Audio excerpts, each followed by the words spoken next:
बिस्मिल्लाहिर्रहमानिर्रहीम, अस्सलाम वालेकुम नाज़रीन कराम। मैं हूं मखदूम शहाबुद्दीन और आप देख रहे हैं मेरा फेसबुक और यूट्यूब चैनल।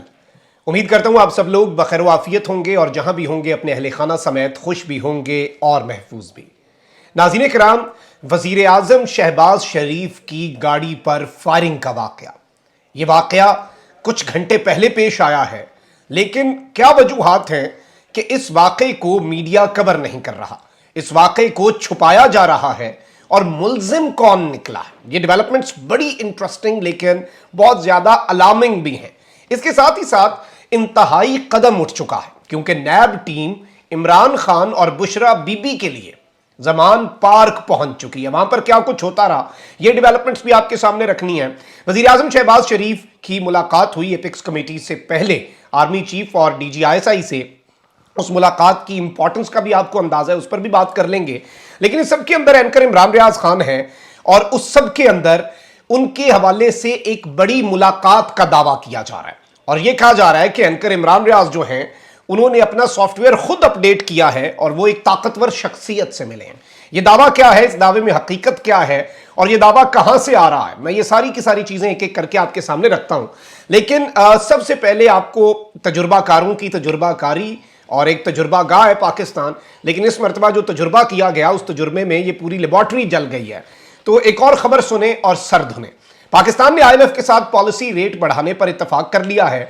वजारत खजाना के हुकाम के मुताबिक पाकिस्तान से IMF के मुज़ाकरात गुज़श्ता रात देर तक जारी रहे। IMF हुकाम हर नुक्ते का बहुत तफसील से जायजा ले रहे हैं। अब सिर्फ तकनीकी सतह की बातचीत जारी है और 2% तक जो आपका पॉलिसी रेट है उसे बढ़ाया जाएगा। पावर सेक्टर के मामले पर तफसीलात भी तय की जा रही हैं और उसके बाद स्टाफ लेवल का जो मुआहदा है वो हो सकेगा। अच्छा, अब एक जानिब ये सब कुछ हो रहा है तो वहीं दूसरी जानिब जो आपकी अदालतें हैं उनके ऊपर प्रेशर तो बिल्डअप किया जा रहा है। ये सब कुछ हो रहा है, लेकिन यहां पर 2-3 और डेवलपमेंट्स भी हैं जो आपके सामने रखना बहुत जरूरी है।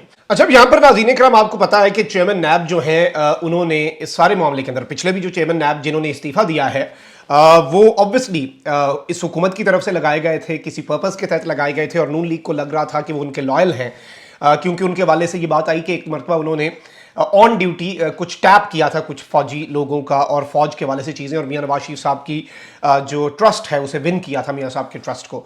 अच्छा, अब ये सारी चीज़ें तो अपनी जगह, लेकिन उन्होंने भी जब हाथ खड़े कर दिए तो आप समझ जाएं कि पानी सर पर से कितना गुजर चुका है।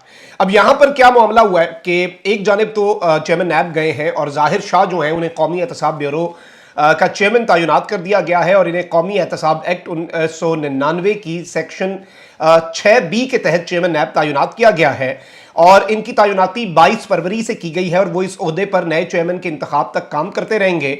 और जाहिर शाह इस वक्त जारी बात है, आपको पता है कि वाइस चेयरमैन के ओहदे पर, और इससे पहले नैब में एडिशनल डायरेक्टर के ओहदे पर खिदमात अंजाम दे रहे थे। आफ्ताब सुल्तान के मुस्ताफी होने के बाद से जाहिर शाह इदारे के मामलात संभाले हुए हैं। वो 10 बरस से ज्यादा अरसे से नैब से वाबस्ता हैं। जाहिर शाह DG नैब रावलपिंडी भी रहे, जबकि सन 2021 से वो डिप्टी चेयरमैन के ओहदे पर फाइज थे। और इस सब के अंदर गुज़श्ता दिनों आपको पता है कि आफ्ताब सुल्तान साहब ने वाज़े तौर पर यह कहा कि उन्हें प्रेशराइज किया जा रहा है, गिरफ्तारियों के लिए उन पर प्रेशर डाला जा रहा है। अब यहां पर कौमी एहतसाब ब्यूरो जो है उसने ऑलरेडी आपको पता है कि 9 मार्च की सुबह इमरान खान साहब जो हैं उन्हें रावलपिंडी तलब किया है तोशा खाना केस में, और सिर्फ इमरान खान साहब को तलब नहीं किया, बात अब घर तक जा पहुंची है। और इमरान खान साहब की अहलिया बुशरा बीबी जो कि घरेलू खातून है और उन्हें तोशा खाना केस में इन्वॉल्व करने की बहुत ज़्यादा कोशिश होती रहती है, उन्हें मलाइन करने के लिए मुख्तलिफ अरबे तो अपनाए जाते हैं, लेकिन बुशरा बीबी जो है उन्हें भी इमरान खान साहब के साथ तलब कर लिया गया है। और इस सब के अंदर नैब का जो नोटिस है वो बेसिकली इमरान खान साहब तक पहुंचा है और वो जमान पार्क पहुंचा है, नैब का जो नोटिस है। और इस सब के अंदर तोशा खाना केस में इमरान खान और बुशरा बीबी के वकील ने कौमी एहतसाब ब्यूरो नैब का जो नोटिस है वो वसूल किया। नैब की टीम जमान पार्क में पहुंची। नैब की टीम जमान पार्क में इमरान खान की रिहाइशगाह पर बेसिकली इमरान खान और बुशरा बीबी को तलबी के जो नोटिस हैं उन पर दस्तखत करवाने के लिए आई थी कि हम एक तो इनकी वसूली करवा लें। इसके साथ साथ इमरान खान के जो वकील हैं उन्होंने फिर वहाँ पर जो नोटिस है उसे ऑफिशियली लीगल, वही उनके रिप्रेजेंटेटिव हैं, उन्होंने इसे वसूल किया। ख्याल रहे कि इमरान खान और उनकी अहलिया बुशरा बीबी को तलब किया जा चुका है और इस सब के अंदर लाहौर हाई कोर्ट ने भी आपको पता है कि वफाकी हुकूमत से 2002 से पहले का तोशा खाना रिकॉर्ड भी तलब कर रखा है, लेकिन अब वो देते हैं या नहीं देते। और इसमें नोटिस जो है वो क्या है, नोटिस के अंदर बेसिकली इमरान खान साहब से 7 तोहफे हैं उनके बारे में पूछा गया है। नोटिस में शामिल तोहफों में 6 रोलेक्स घड़ियों का सवाल पूछा गया। इसके अलावा वो कतरी मुसल्लह अफवाज के चीफ ऑफ स्टाफ के दिए गए एक आईफोन के हवाले से भी जवाबदेह हैं, ये कहा गया है। नैब ज़राए के मुताबिक तोशाखाना केस में 7 मार्च को तहरीक इंसाफ के रहनुमा परवेज खटक और शाह महमूद कुरैशी को भी तलब किया गया है, जबकि फवाद चौधरी को 8 मार्च को तलब किया गया है।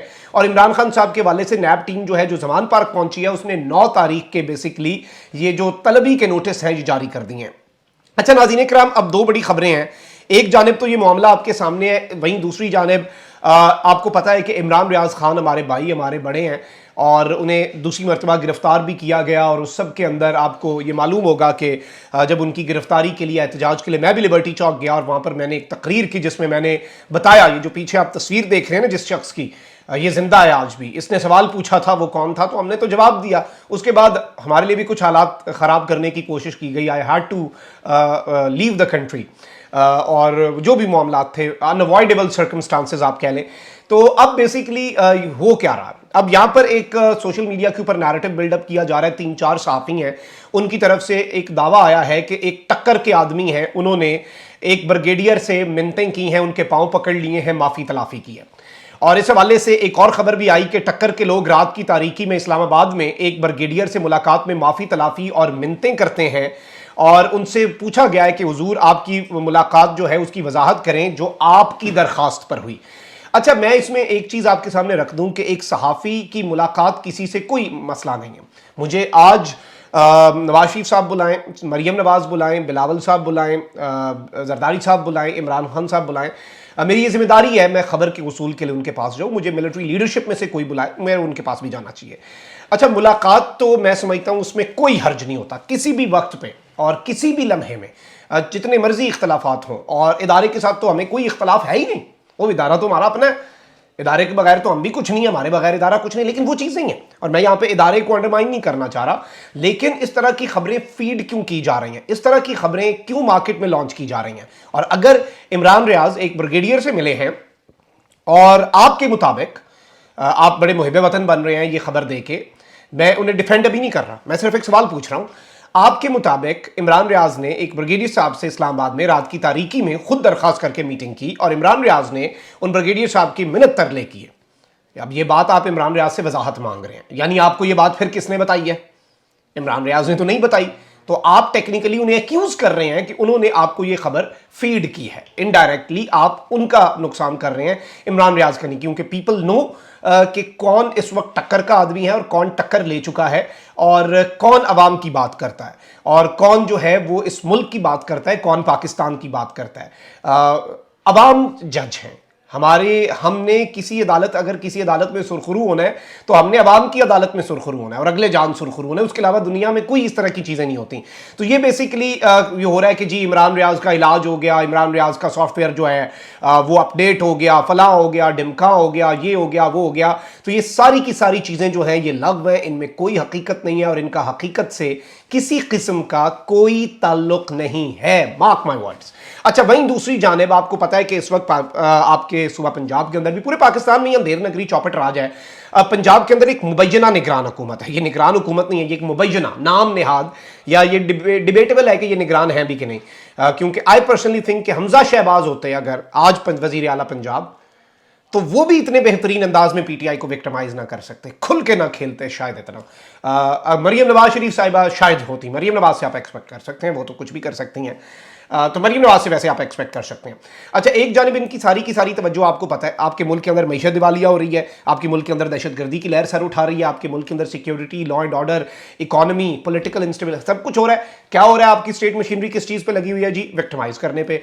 कोई ऑडियो वीडियो रिकॉर्डिंग्स पे लगा हुआ है, कोई गंदी फिल्में बना रहा है, कोई बंदे उठा रहा है, कोई गद्दारी के मुकदमे बना रहा है, खुदा का खौफ करें। अच्छा, अब इस सब के अंदर पंजाब में भी जो लॉ एंड ऑर्डर सिचुएशन है वो बहुत बुरी तरह से मुतासर हो रही है और पंजाब के मुख्तलिफ इलाकों के अंदर हर जगह पर आप देख लें जिस तरह की फील्डिंग लगाई गई है, सब अगर आप देखें ना कि आपके डीपीओ, आपके एसपी, इन सबको अगर टास्क ये दिया गया ऊपर से कि भाई सिर्फ पीटीआई के रहनुमाओं की लिस्टें बनाओ, ये करो, वो करो, फलां करो, उन्हें विक्टिमाइज करो, ऊपर कांटे लगाओ, दायरे लगाओ, बंदे शॉर्टलिस्ट करो, उनकी रैकी करो, तो फिर मुल्क में तो लॉ एंड ऑर्डर। अब पिंडी में आप देख लें कि बसंत का जो फेस्टिवल है उसमें वही सारा मामला हुआ। एक तो लोग हेलमेट नहीं पहनते, लोगों की अमवात हुई है, और धात से जो डोर बनती है, ये सारी चीज़ें हुई। और जो आपकी पुलिस है वो पता नहीं क्या कर रही है, और जो आपके ओहदेदारान हैं वो पता नहीं क्या कर रहे हैं कि कौन सी ख्वाब गफलत में वो इस वक्त डूबे हुए हैं। अब यहाँ पर जो इससे भी बड़ी अलार्मिंग खबर है, और आप ज़रा इस खबर की इंटेंसिटी का अंदाज़ा लगाएं। वज़ीर आज़म पाकिस्तान शहबाज शरीफ की गाड़ी पुराने एयरपोर्ट रोड पर रावलपिंडी में मन चले पतंगबाजों की जानिब से की गई शदीद फायरिंग की जद में आ गई। ये पाकिस्तान का वज़ीर आज़म है, और हो क्या रहा है जी, पतंगबाज जो है मन चले, उनकी शदीद फायरिंग की जद में कौन आ रहा है? इस्लामी जमहूरिया पाकिस्तान, एक एटमी मुल्क, उसका वजीर आजम, और उस वजीर आजम की गाड़ी, और बुलेट प्रूफ गाड़ी जो है। इसरार अहमद राजपूत हैं, ये क्राइम रिपोर्टर हैं, इनका ताल्लुक द नेशन से है, नवाई वक्त ग्रुप से, और इन्होंने कहा है कि जी बुलेट प्रूफ गाड़ी को मुतअद्दिद गोलियां लगी हैं, numerous bullets on this bullet proof car. Rawalpindi police के सरबराह ने थाना एयरपोर्ट, रत्ता अमराल, सादकाबाद, वारिस खान, इन सारे थानों को मुअत्तल कर दिया। क्या फायदा, और इससे क्या मैसेज जा रहा है? और इस सब के अंदर यह खबर भी आ गई है कि जो पीएम्स एनक्लेव है कम्स अंडर स्ट्रे बुलेट्स, यानी ये जो आपके होते हैं ना कि अंधाधुंध फायरिंग, और जिसका कोई वाली वारिस नहीं होता किसने गोली मारी, ये आपके वजीर आजम की गाड़ी को लग रहे हैं। और आप अंदाजा कर लें कि इससे पहले भी जो इंटेंस फायरिंग जो है बसंत पे, उसने 3 लोगों की जान ली है, 50 लोग जो हैं वो बेसिकली बहुत ज्यादा इंजर्ड हुए हैं। और ये खबर जो है, इसके ऊपर बड़ा स्ट्रिक्ट एक्शन लिया गया है कि जी 3-4 थाने जो हैं वो बेसिकली मुअत्तल कर दिए गए हैं, ये सब कुछ कर दिया गया है। लेकिन ये एक बहुत ज्यादा अलार्मिंग चीज है, और मैं समझता हूं कि शहबाज शरीफ साहब ऑब्वियसली लीडर है और उनकी जान भी बहुत कीमती है, लेकिन पाकिस्तान का वजीर आजम है, दुनिया की वाहिद मुस्लिम एटमी ताकत का वजीर आजम है, और आपके मुल्क में क्या अंधेर नगरी चौपट राज है? किस दुनिया में रह रहे हैं आप? ये नहीं कंट्रोल हो रहा आपसे, तो आप अंदाजा कर लें फिर बाकी आपकी और मेरी क्या सिक्योरिटी करनी इन्होंने, वो तो फिर उस पर तो हम इन्ना लिल्ला ही पढ़ ले।